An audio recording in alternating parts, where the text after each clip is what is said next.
Hey, thanks for listening today to the Rob Blog. And you're gonna wonder, what is Rob talking about when he says you can be a socialist in the United States of America? Well, let's take a look. Here's the definition of socialism. Let me just type that in on my keyboard. And then we're gonna talk about a couple things first. Socialism is defined as a political and economic theory of social organization. Okay, whatever. Basically, it says the means of production, distribution, and exchange should be owned or regulated by the community as a whole. Did you know that we have such a system in place in the United States already? We do. And it's easy and free. And we're going to get to that. We'll get to that. Now let's take a look at some countries that are considered socialist. China, Laos, Cuba, Angola, Bangladesh, and I might say some of this twice, Barbados. Okay, Barbados might be a nice place to live. What I'm getting at is I want you to listen to the rest of the list and say, would I really want to live there versus living in the United States?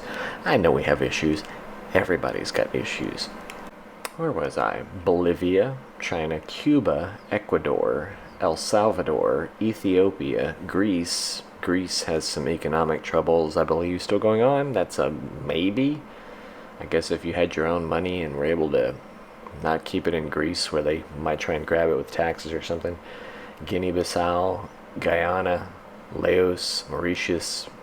I'm saying some of these wrong, probably Mozambique, Namibia, Nepal, Nicaragua, North Korea, that's a hard no.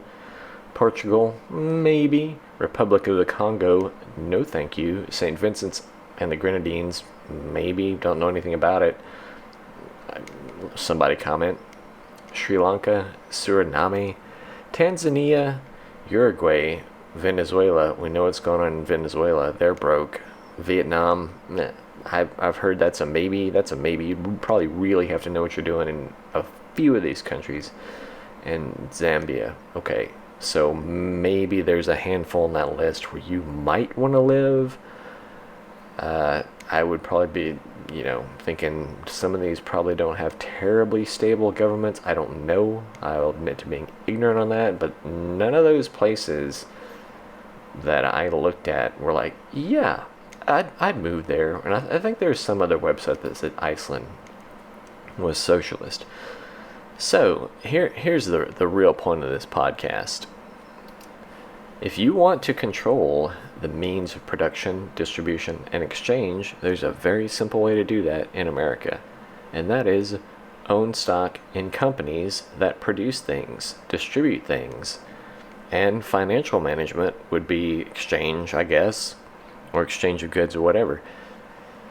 And what I'm going to list, and we're going to go into this in a different video with a review, or a different podcast with the reviews of this, are some free stocks, or ways to get free stocks, so that you can own pieces of companies for absolutely nothing. The way that you could have the companies you want is you get the free stock, you sell it, you buy a piece of the company that you want, or you buy a piece of an exchange fund, or something along those lines.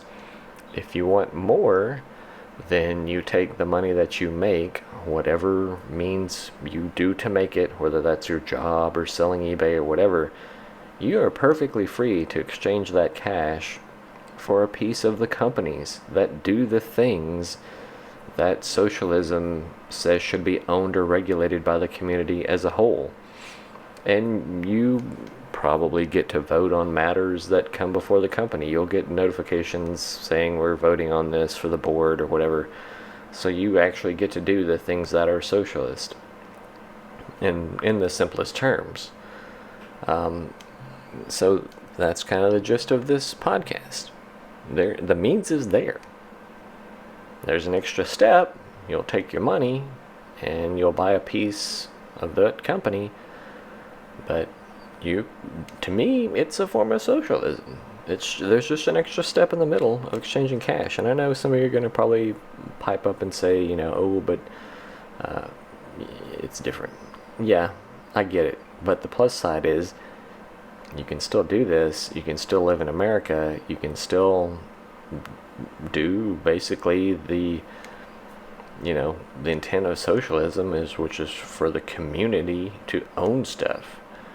And 48 or 52%, I forget, it's like half of America does not own stock in anything, which is mind-boggling to me when there are companies out there giving it away for free.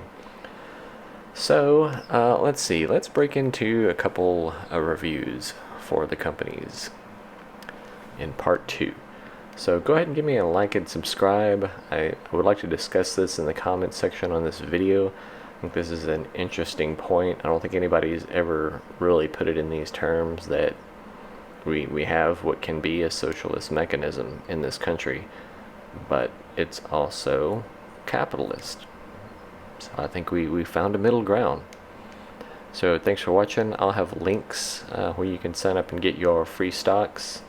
If you deposit a little more in some of them, you get more bonus free stocks, and I really recommend that. Particularly Doe. Recently, I've made more money off referring my wife and off my bonus stock than I actually deposited. I basically more than doubled my money in just a few days.